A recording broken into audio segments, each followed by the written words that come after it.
Dans cette vidéo, on va donc maintenant gérer la destruction des aliens. C'est-à-dire que lorsqu'un alien est touché par un tir de vaisseau, eh bien, il faut que à la fois le tir-vaisseau soit détruit et qu'à la fois l'alien soit détruit, donc disparaisse. Donc c'est ce qu'on va faire maintenant. On va dans Eclipse. Alors on va créer un nouveau projet. Donc ici, copie, paste. Donc c'est la 7e partie. Je vais l'appeler Destruction Alien.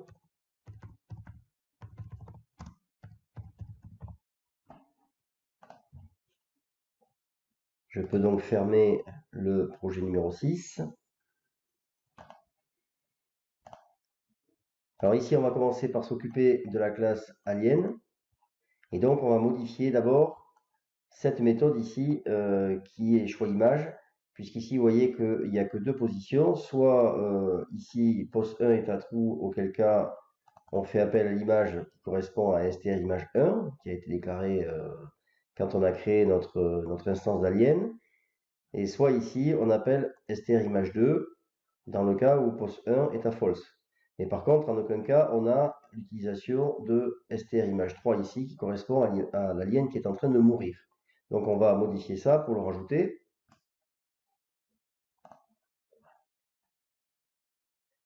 Alors cette fois-ci, on a rajouté ici if this alien vivant égale true.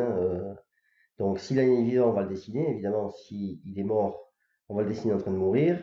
Donc premier cas, vous voyez ici, celui-là, ça va jusqu'ici. Donc si je sépare pour qu'on voit mieux. Donc, premier cas, il est vivant. Dans ce cas-là, soit il est en position 1, auquel cas je dessine l'image qui correspond à l'image 1, str image 1, que j'ai déclarée dans la classe scène quand j'ai fait mon instance d'alien, ici. Soit pose 1 est à false, auquel cas je le déclare avec, je dessine l'image qui correspond à str image 2. Et soit, à ce moment-là, s'il n'est pas vivant, ben, c'est qu'il est mort. Et donc, s'il est mort, c'est qu'il est en train de mourir, puisqu'il existe encore, mais à l'état mort, entre guillemets. Et donc, cette fois-ci, je vais dessiner la troisième image de l'alien, c'est-à-dire celle qui correspond à l'alien qui meurt. Et donc, évidemment, après,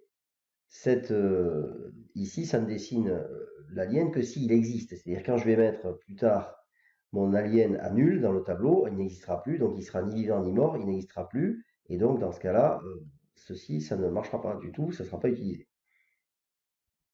Maintenant, je vais aller dans tir vaisseau et je vais faire une nouvelle méthode qui s'appelle tuAlien et qui va permettre de savoir si le tir du vaisseau a touché un alien ou pas. Donc voilà ma méthode ici.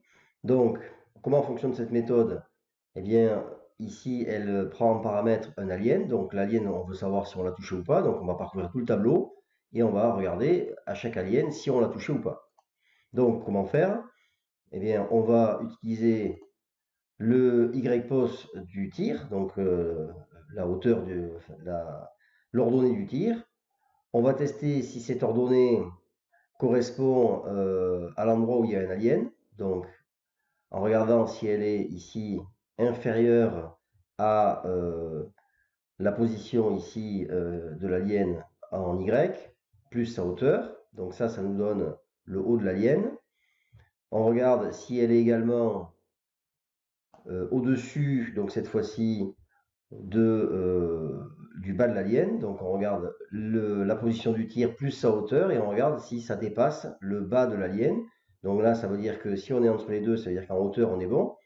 Ensuite, on regarde si maintenant l'abscisse du tir est bien comprise entre la partie gauche et la partie droite de l'alien. Donc on regarde d'abord si l'abscisse du tir plus la largeur du tir, on est bien supérieur à l'abscisse de l'alien. Donc ça, c'est pour le côté gauche.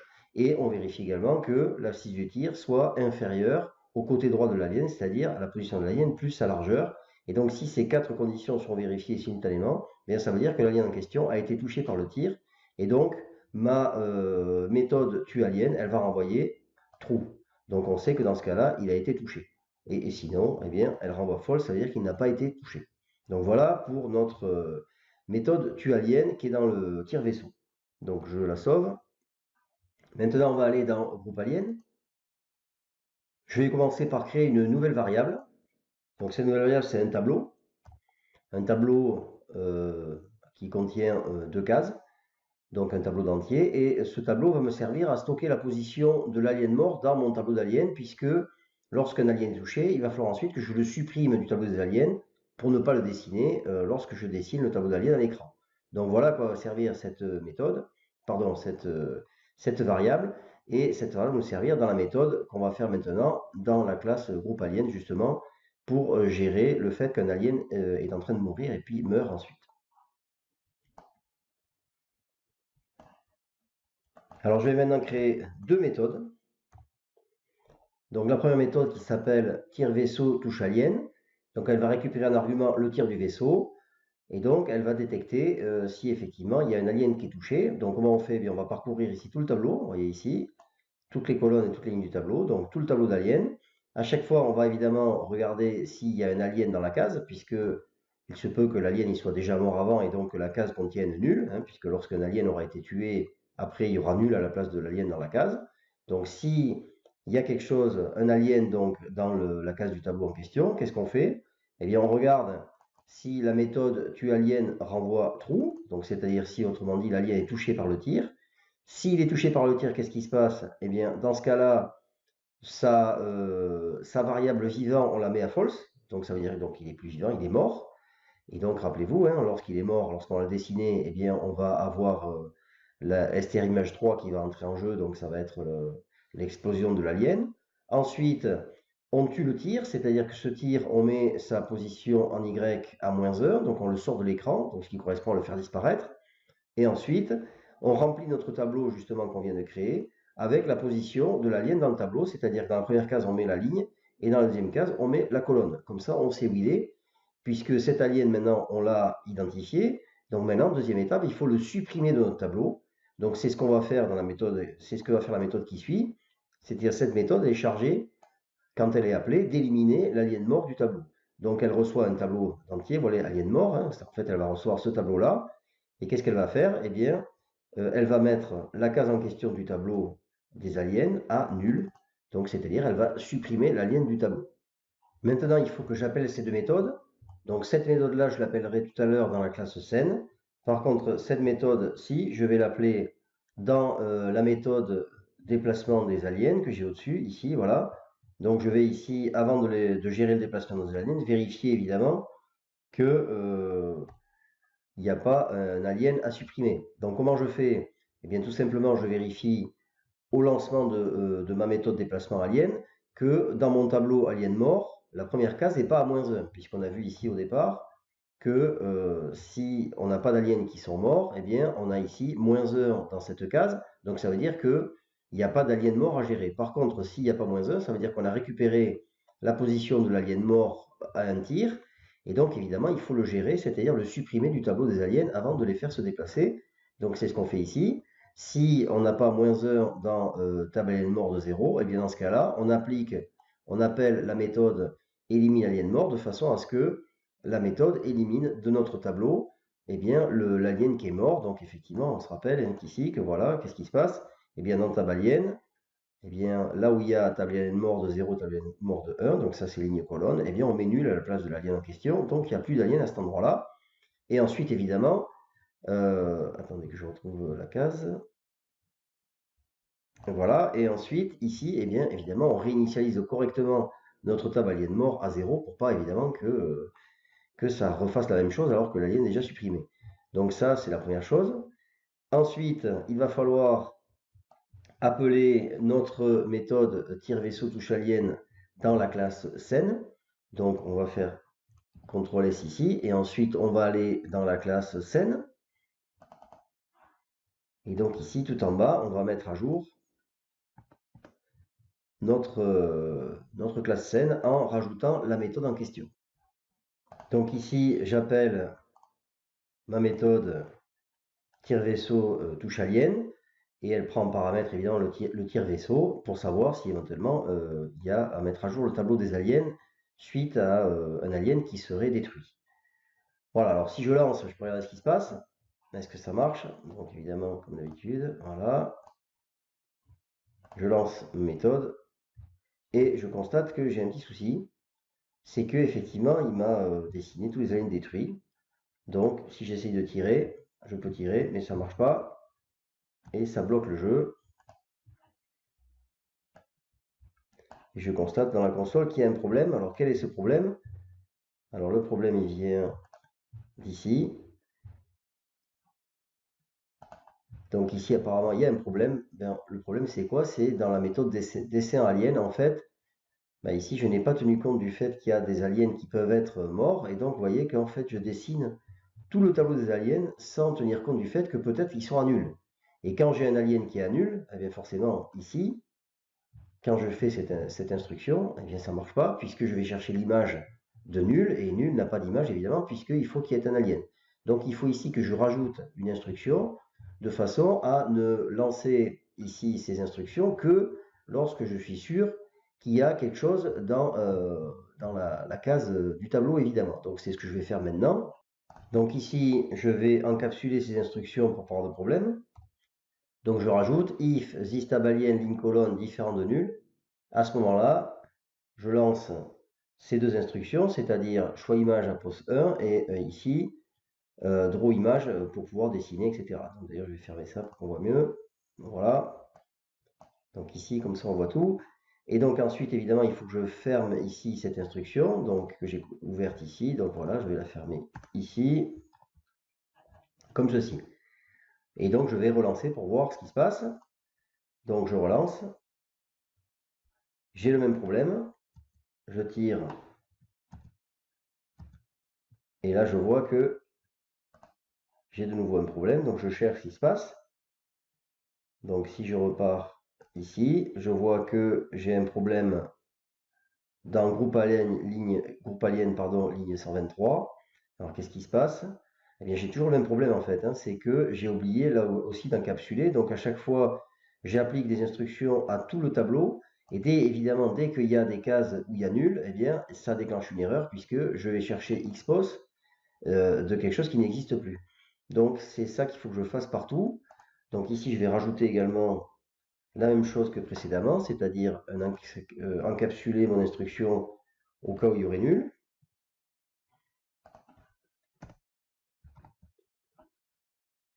Donc je l'ai pour va à droite, donc évidemment j'imagine que c'est la même chose pour va à gauche. Alors, je ne sais pas où il est. Voilà, ici aussi.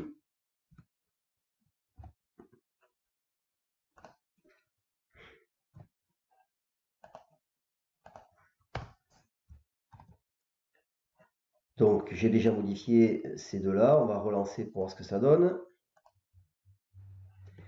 Toujours pas. Alors je regarde ce qui se passe cette fois-ci.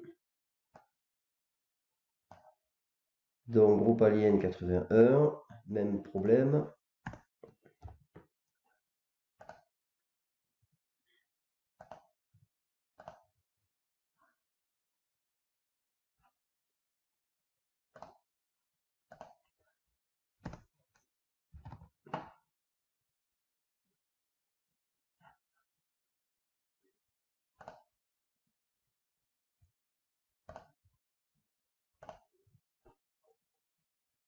Je réessaye de nouveau.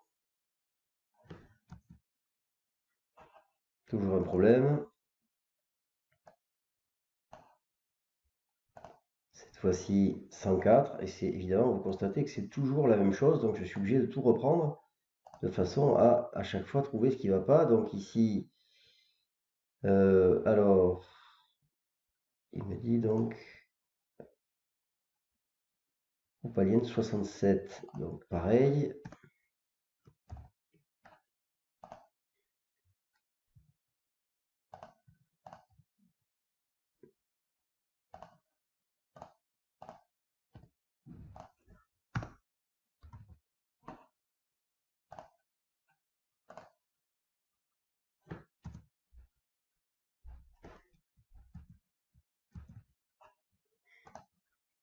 Donc je continue à faire mes recherches. Alors là, je n'ai plus rien, donc c'est encore autre chose.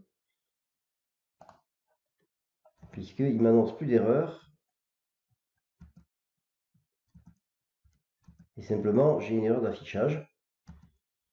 Donc j'ai oublié de faire quelque chose. Je vais corriger ça tout de suite. Alors après quelques recherches, j'ai trouvé d'où vient le problème. Donc en fait, je rappelle le problème ici, lorsqu'on lance, c'est qu'on a l'affichage uniquement des aliens en train de mourir. Donc pourquoi on a ça? Si on va dans la classe alien, on voit que le choix de l'image ici est déterminé par la valeur de la variable vivant, qui doit être à true pour que ça se dessine.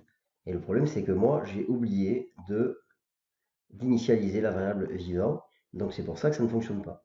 Donc ici, je vais initialiser cette variable, super, point vivant, et je vais la mettre à true. Donc maintenant, je peux relancer. Donc cette fois-ci, ça a l'air de marcher.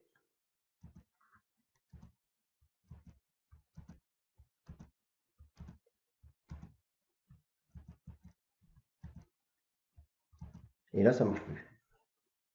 Donc je regarde ce qui se passe. Ici, groupe alien, pardon, Java 100.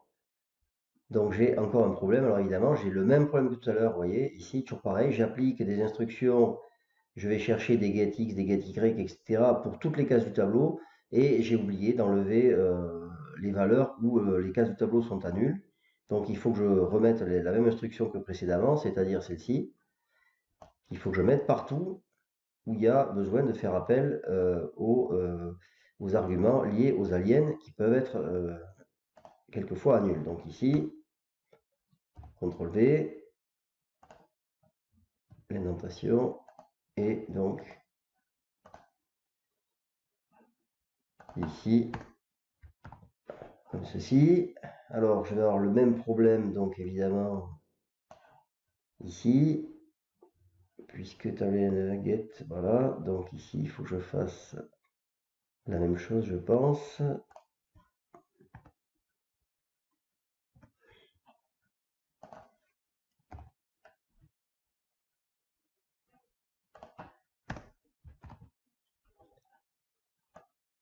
Voilà, alors il faut que je trouve tous les cas où ça pose problème. Donc tourner descend, c'est fait. Donc je relance. On va voir si ça fonctionne cette fois-ci. Donc là, tant qu'on est là, c'est bon.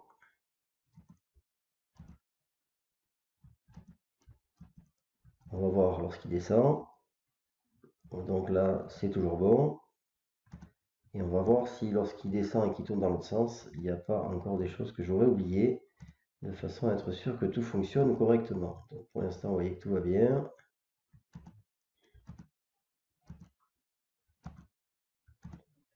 Bien, ça a l'air de fonctionner correctement. Voilà, donc je pense que ça y est, tout est au point. Vous voyez que c'est pas évident, évidemment, parce que quand on fait le programme, eh bien, il faut rajouter après des petites choses au fur et à mesure. Alors évidemment, on pourrait faire le programme différemment, mais je pense que pour un tuto, c'est mieux de voir un petit peu les différentes, la construction du programme de façon un peu comme ça, empirique, et de voir tous les problèmes qui se posent et comment on les résout au fur et à mesure, et comment on utilise également la console pour résoudre ces problèmes.